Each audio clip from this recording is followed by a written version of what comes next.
From Hollywood, Tom Neal in The Unexpected. The Unexpected. The Unexpected.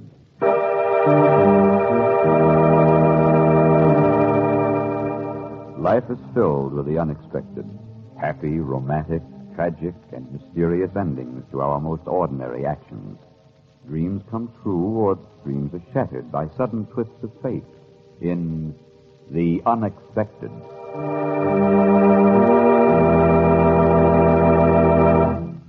Who knows what drama may happen tomorrow, or an hour from now, or in just a moment? Who knows what destiny has in store for the lady down the street, the fellow at the next desk, or you, yourself? Who knows? Listen for just a moment for The Unexpected.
And now, Tom Neal, famous motion picture and stage star, in a drama of the unexpected, titled Solid Citizen. I was smiling as I walked down Grove Street, saying to myself, well, Larry Price, you're a solid citizen at last, with a good job and a wonderful girl who's going to marry you in a future. Yeah, a future instead of a past. Because that's all over now. All over and forgotten. Then I stopped walking for a moment and felt cold. It was 90 in the shade, but I felt cold. Hello, Mr. Price. What? Oh, hello. Mind if I walk along with you? Free country. Yeah, that's what they say in books. But it ain't always free. Not for some guys, if you know what I mean. No, I don't. Don't you? Who are you, anyway? Steve. You remember me, Mr. Price? Steve. I don't believe so. Funny, I remember you so well. Where? I think it was a cell across from mine. Yeah, you had the cell across from mine. What is it you want? Nothing. What do you want, Mr. Price? I don't get you. Well, there's a lot of things you might want. Maybe you want to keep that job you've got down at the filling station. I hear Mr. Arnold is figuring on expanding, setting up another station for you to manage. Maybe you'd want to do that. And then there's that pretty little blonde number. What's her name, Helen? Keep her out of this. But you might want to marry Helen. I've heard it's on the schedule. You know, there's a lot of things I figured out that you might want to do. All right. So I served time. I served it out, every second of it. Its day's done, marked off the calendar. Well, I thought you might want to keep them that way. I thought it might be worth about $500 to you to have me leave town tomorrow morning without dropping in to see Miss Helen Page or any of your other new friends. Why, you cheap little... I wouldn't pay you... $500, Mr. Price. I'm staying at the River Arms, 4th floor. I'll be up late. Or until you get there. So long, 11-17-43. Wasn't that your number? 11-17-43?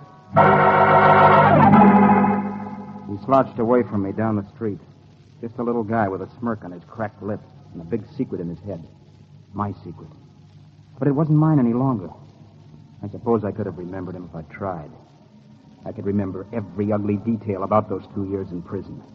If I tried. And now I had to remember. There'd be no more forgetting.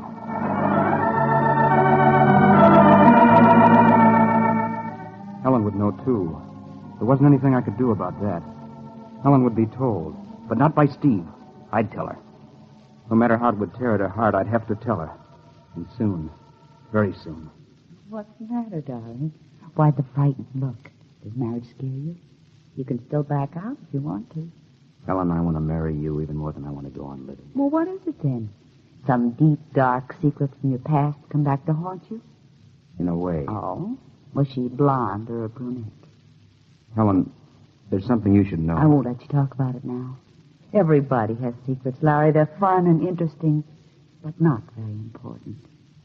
Let's keep our secrets. All right. If that's the way you want it. Sure, Larry. Come on now, cheer up. And think about the future, darling.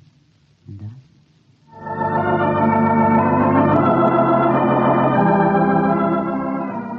I was thinking about the future. About what it would mean to Helen when Riverdale found out she was going to marry an ex-convict. I tried to tell her. 20 times I tried to tell her. But I couldn't. The words wouldn't push themselves out through my lips.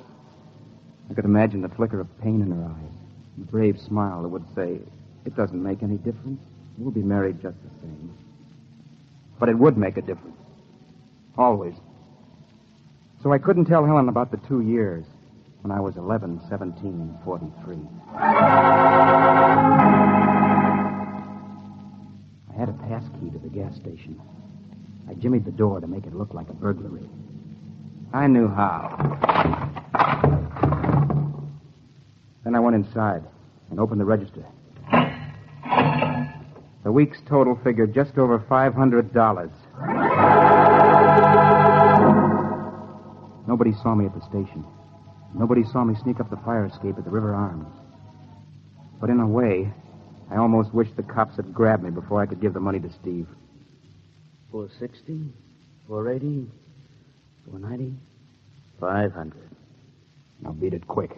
Get out of town before Before what? All you can. Why, Mr. Price, I'll be glad to leave. When you've paid me. I've paid you every cent. 500? You misunderstood me. I said 1,500, Mr. Price. Okay, Steve. I understand now. That's fine. I understand that you'll never be paid enough. That's what I wanted to know. Oh? In that case, I'll drop in on Miss Page. I don't think you will, Steve. I don't think you'll do much more talking. You can't scare me with that gun, Price. You're a solid citizen now, and solid citizens don't go around shooting people. They don't have the nerve to pull a trigger. Okay, Steve. You win. I haven't got the nerve. I don't want any more memories in the back of my head. You're a coward, Price. You always were. Even in prison, you were a coward. I slapped him. Hard. Hard as I could. Over and over. Hoping that my hands dug into his face and smashed blood out of his yellow skin. He took it without moving until my palms were hot and almost bleeding themselves. Then I clipped him on the chin. Picked up the 500 and started back to my room to pack. I didn't care whether Steve told Helen or not. I knew that there couldn't be any future for us, wherever we went, whatever I did or tried to do. Why, Helen, what are you doing here? I've been waiting for you, Larry. Is something wrong? I've got to talk to you. I've thought about it You all mean day. Steve's been here? Steve? Steve who? It doesn't matter. Let me talk, Larry. This afternoon you said something about the past. Your past. And I put you off and tried to make fun out of it. But it isn't fun, Larry. I know. Everything always comes out no matter how you try to hide it. Sure. So, if you don't already know... Well, it happened when I was just a kid, 6 years ago. What? Oh, it didn't seem like stealing. The pocketbook was just lying there on the department store counter. I thought someone had lost it, and I told myself I'd turn it in to lost and found. But I didn't. I took it and kept it. You mean you stole it? Yes, sir. I was a thief. Helen. They sent me to reform school for 6 months. Oh, darling. I want you to know, Larry, while there's still time. See, you might not want to marry an ex-convict. Oh, you're the only woman I'd ever want. Are you sure, Larry? Of course I'm sure. I want to marry you, Helen, even more than I want to go on living. And I'm going to. Nothing else matters, not my past nor yours. I'm going to marry you.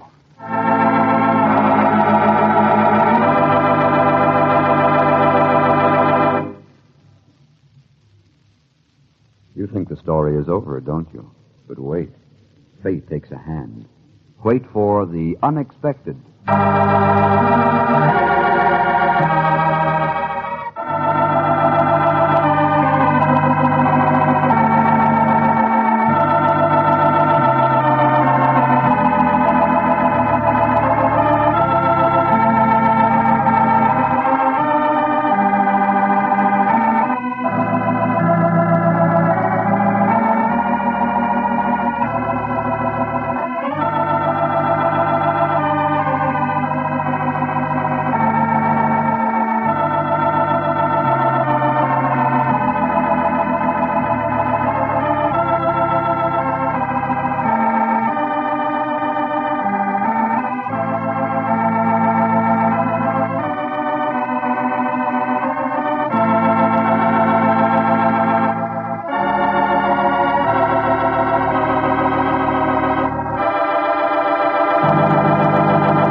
Now for the surprising conclusion to Solid Citizen, starring Tom Neal, written by Robert Libet and Frank Burt, and produced and directed by Frank K. Danzig.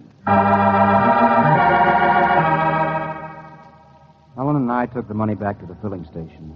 Mr. Arnold was there, and I told him the whole story. He just smiled and said the new station would be ready for me to manage when we came back from our honeymoon. Some people are pretty wonderful. And Helen, well, she's the most wonderful of all. After we were married, we never talked about that night. Never. Except once. It was on our first anniversary, just a year later. Larry, Yes, darling? what are you thinking about? Oh, nothing really. Just the past. Our past. It doesn't bother me anymore. It seems kind of unreal and long ago. I remember too, Larry. And I get a little sick feeling down deep inside whenever I think about those awful months in Ashford. Ashford? Yes, at the reform school. Helen, there was no reform school in Ashford 6 years ago. Oh, what? They built it after I got out of prison, I remember. But Larry, Why did you lie to me, Helen? Why? All right, Larry, I never stole any money. I never was in reform school. But that day, last year, yes, Steve did talk to me. He wanted money from me, too. So I knew your secret. And I knew you'd never tell me. I couldn't let you run away, Larry, back to your old life. I love you too much. So I lied and gave myself a past that had fit into yours. I wanted to share your life, Larry, all of it. Don't you understand? I understand. I didn't want to build our marriage on a lie, but I had no choice. Some lies are better than the truth, Helen. Sometimes a man needs a woman's lies to make him think he's bigger than he is. To make him the man he wants to be. To make him think he's really worth loving. For always.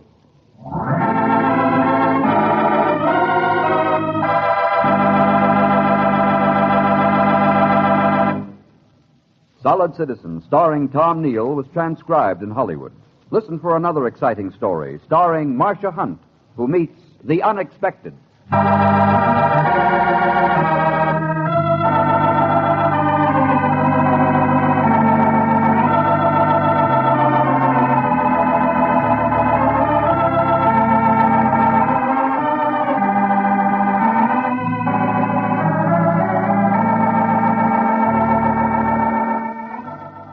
This is a Hamilton Whitney radio production, produced under the supervision of Alvin C. Gershenson.